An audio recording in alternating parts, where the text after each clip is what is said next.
नमस्कार दोस्त, तो आइए आपका स्वागत है मेरे YouTube चैनल में। तो आज हम लोग डिस्कस करने वाले हैं मेल रिप्रोडक्टिव सिस्टम, जो आप बोर्ड में देख रहे हैं इस तरीके से। मेल रिप्रोडक्टिव सिस्टम यानी कि नर जनन अंग। तो आप देख रहे हैं इस तरीके का शेप्स है जो कि जनन अंग है, ठीक है। तो हम लोग देखते हैं एक एक पॉइंट को और उसके बाद आगे बढ़ते रहें। तो चलिए आप स्टार्ट करते हैं। यह हो गया आपका शेप, उसका आकार, किसका जनन करने की जो अंग है उसका शेप है, यानी कि आकार है, ठीक है। अगर एक मेल है तो उसका मुख्य अंग होने का क्या रीजन है? तो उसका मुख्य अंग होने का अंग है टेस्टिस। टेस्टिस उसका मुख्य अंग है। और दूसरा अंग क्या है, यानी कि योबनारम। जब बोलते हैं हम लोग योबनारम का पहले लक्ष्य जो होता है टेस्टिस जो होता है कि टेस्टोस्टेरोन नामक के एक हार्मोन को क्या करता है, सिक्रेशन करता है, ठीक है। क्या करता है वो? टेस्टिस जो है कि टेस्टोस्टेरोन नामक एक हार्मोन को सिक्रेशन करता है। वो कब होते हैं? तो ये योबनारम के समय में स्टार्टिंग होते हैं, ठीक है। तो ये आपका मुख्य लक्ष्य है, मुख्य अंग कहलाता है, जो कि नर होने का। और दूसरा जो है मेल होने का लक्ष्य क्या है कि जैसे यौवनारंभ स्टार्टिंग हुआ तो क्या होते हैं कि दाढ़ी मोछ आना, जब आवाज़ में भारीपन आना, ये सब सारी चीज़ क्रिया आती है। उसका द्वितीय लक्ष्य है, किसका? वह उसका द्वितीय लक्ष्य होता है, ठीक है। यहाँ तक कि आपको मैंने बताया। तो अब आ जाते हैं हम लोग इस टॉपिक पर बात करते हैं। आप देख रहे हैं इधर जो कि दो टेस्टिस होते हैं जो कि अंडे के आकार का होता है। वह टेस्टिस जो होता है कि स्क्रोटम नामक एक क्या होते हैं कि मसल्स का एक ये होता है, थैली होती हैं जो हमारे बॉडी के एक्सटर्नल पार्ट होता है, यानी कि बॉडी के एक्सटर्नल पार्ट होती हैं। क्योंकि हमारी बॉडी का टेम्परेचर जो होता है कि वह कितना होता है, 37 डिग्री सेल्सियस होती हैं। इसलिए कि हमारे बॉडी के टेम्परेचर 37 डिग्री सेल्सियस होने के कारण से हमारी बॉडी के अंदर में क्या नहीं बन पाएगा, सीमन नहीं बन पाएगा। तो इसीलिए गॉड ने क्या किया है कि हमारी बॉडी के एक्सटर्नल पार्ट में इसे बनाया गया है, जो कि टेस्टिस होते हैं। और वह टेस्टिस कहाँ पर होते हैं? स्क्रोटम में। स्क्रोटम एक चमड़ी होती है, उसी पर वह थैली नुमा में वह क्या रहता है, रखे हुए रहते हैं, ठीक है। ये हो गया स्क्रोटम। अब आ जाते हैं इसके बाद पर हम लोग डिस्कस करते हैं। तो ये दो टेस्टिस है जिसे हिंदी भाषा में उसको यानी कि साइंस के लैंग्वेज में हिंदी में क्या बोलते हैं, वृषण बोलते हैं। अब आ जाते हैं यहाँ से, ये जो है कि ये वास डिफरेंस है। वास डिफरेंस नामक एक क्या है, ये वास डिफरेंस है। ये वास डिफरेंस यानी कि हिंदी भाषा में उसको बोलते हैं शुक्रवाहिनी, जो कि 25 सेंटीमीटर की लंबाई होती हैं। ये वो अभी कितने होते हैं? 2 होते हैं। दोनों तरफ वो देख रहे हैं आप, इधर भी टेस्टिस पर लगी हुई है और इधर भी टेस्टिस पर।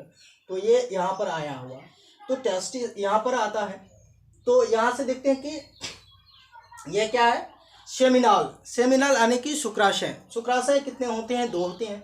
और ये टेस्टिस जो है टेस्टोस्टेरोन नामक हार्मोन्स को सिक्रेशन वो क्या करते हैं, 12 साल से लेकर के 14 साल के उम्र में होता है। यहाँ तक कि आपको मैंने बताया ये होता है। और जो है कि सीमन जो है कि वह कहाँ पर स्टोर होता है? यहीं पर होता है, सेमिनाल में, यानी कि शुक्राशय में, यानी कि शुक्राणु जो है कि वहाँ पर स्टोर होकर रहता है। ये आपको बता दूँ। एजिकुलेटरी डक्ट जो है ये भी कितने होते हैं? 2 होते हैं, एक इधर होते हैं एक इधर होते हैं। यहाँ तक कि आपको समझ में आ गया। अब हम लोग देख लेते हैं कि ये क्या है। ये है आपको प्रोस्टेट ग्लैंड होते हैं। यहाँ पर प्रोस्टेट ग्लैंड में कभी कभी क्या आपको देखने के लिए मिलता है, तो यहाँ पर कैंसर ऐसी बीमारियाँ होने की चांसेस होती हैं जब मास्टरबेशन कंडीशन ज़्यादा करने लगते हैं। तो चलिए अब आ जाते हैं हम लोग, यहाँ से आगे बढ़ते हैं। तो यहाँ से आप देख रहे हैं ये क्या है, यूरिनरी यानी कि जहाँ पर कि ये किडनी जो है कि यूरिन को एक जगह में प्रोवाइड यानी कि स्टोर करता है, जिसे यूरिनरी यानी कि यूरिनरी ब्लैडर के नाम से हम लोग जानते हैं। यहाँ तक कि आपको समझ में आ गया। और आप देख रहे हैं इस तरीके से लंबी है ये क्या है, ये है पेनिस। ये क्या है? पेनिस।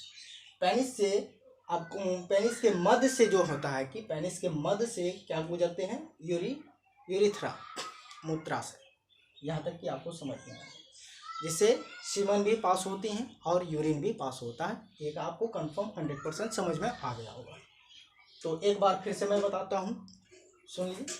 2 टेस्टिस होते हैं, मेल होने का मुख्य लक्ष्य है, और द्वितीय लक्ष्य क्या है, मेल के अंदर में दाढ़ी मोछ आना और कांच रंग में बाल आना और भारी आवाज़ होनी, यानी कि आवाज़ में परिवर्तन होना, ये द्वितीय लक्ष्य है मेल का। वो कब होता है, 12 से 14 साल के अंदर में होती हैं, और उस समय में क्या होता है कि टेस्टोस्टेरोन नामक एक हार्मोन सिक्रेशन होती है, और लड़के क्या होते हैं कि ज़्यादा चटर पटर करने लगते हैं, तो यानी कि अट्रैक्शन होने की उस पर आ जाता है, क्योंकि उसके अंदर में टेस्टोस्टेरोन नामक हार्मोन जो सिक्रेशन होना शुरू हो जाता है। तो यहाँ से आपको ये समझ में आ गया। अब वहाँ जो होता है कि हाँ, ये टेस्टी जो है कि सीमन यानी कि स्पर्म जो बनाते हैं वह किसके माध्यम से जाता है, वह जाता है वास डिफरेंस के माध्यम से जाते हैं, और वह कहाँ पर स्टोर रहते हैं, सेमिनाल में स्टोर रहते हैं। ये दो सेमिनाल देख रहे हैं आप, वह सेमिनाल में होते हैं। और उसके बाद जो है कि जब फर्टिलाइजेशन कंडीशन होता है, तो ये जो है पेनिस है, पेनिस का मुख्य कार्य एक ही है। पेनिस का कार्य क्या है कि फर्टिलाइजेशन के समय में फर्टिलाइजेशन के समय में फीमेल्स के वेजाइनल में पहुंचाने का काम इसका, सिर्फ फीमेल्स के वेजाइनल में पहुंचाने का, किसको, सीमन को पहुंचाने की कार्य करता है। और टेस्टिस का मुख्य कंडीशन क्या है कि वो सीमन को बनाने का काम करता है। यहाँ तक कि आपको 100% समझ में आ गया।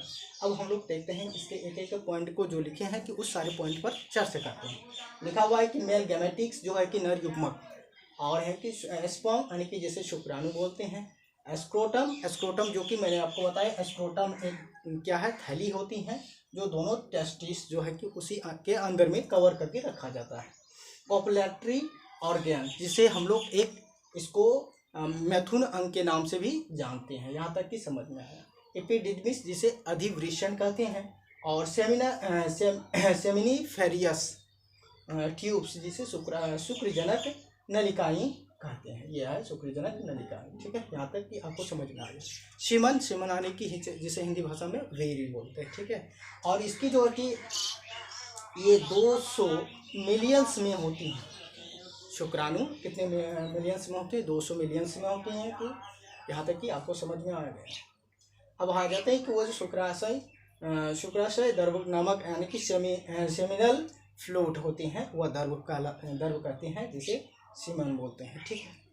अब आ जाते हैं पेनिस, जिसके बारे में मैंने बताया कि वो क्या होते हैं कि लंबी होती है, और वह क्या काम करते हैं कि शुक्राणु को फीमेल्स के वेजाइनल तक के पहुंचाने का कार्य करता है।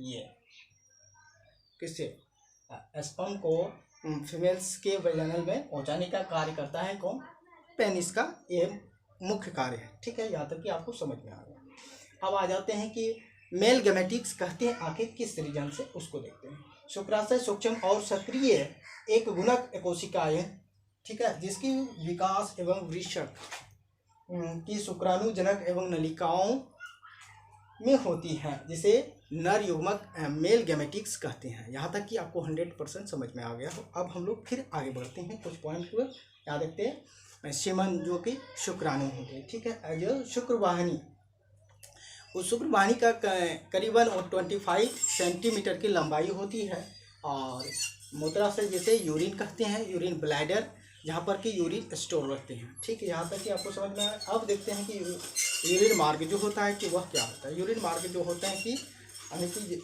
वह लंबी हो और मसल्स के बने होती हैं, जो कि लंबी होती है और जिससे नीचे की ओर बढ़ती रहते हैं, ठीक है। और वह जो है कि जिसे हम लोग क्या कहते हैं हिंदी भाषा में शीशन कहते हैं, ठीक है, जिसे पेनिस के मध्य से होकर के वह क्या होते हैं, निकलते हैं। अब आ जाते हैं इसका कुछ पॉइंट है जो मूत्र मार्ग, ये जो है क्या है, ये है कि जिससे कि वीर और मूत्र दोनों क्या होते हैं कि एक साथ ही पेनिस के मध्य से होकर के गुजरती है, निकलते हैं। यहाँ तक कि आपको समझ में आ गया होगा। और इसका लास्ट में जो होते हैं कि ये जो पेनिस देख रहे हैं, इसमें लास्ट में क्या होते हैं पिस्यूस जो है कि ये क्या होती है, एक चमड़ी की होती हैं जो कि ढीली होती हैं और वो खुलते हैं, ठीक है, कब, फर्टिलाइजेशन की कंडीशन आने के समय में। तो यहाँ तक कि समझ में आ गया होगा, तो आप लाइक और शेयर सब्सक्राइब करना नहीं भूलिएगा। Thank you. और आप कमेंट करके हमको बताइएगा कि आपको कैसा लगा, और ताकि मैं आपके लिए फीमेल रिप्रोडक्टिव सिस्टम के बारे में फिर से नए एक वीडियो लेकर आऊँगा, जिससे कि आपको अच्छे से समझाने की कोशिश करूँगा। Thank you. फिर मिलते हैं। जय हिंद, जय भारत। लाइक और शेयर सब्सक्राइब करना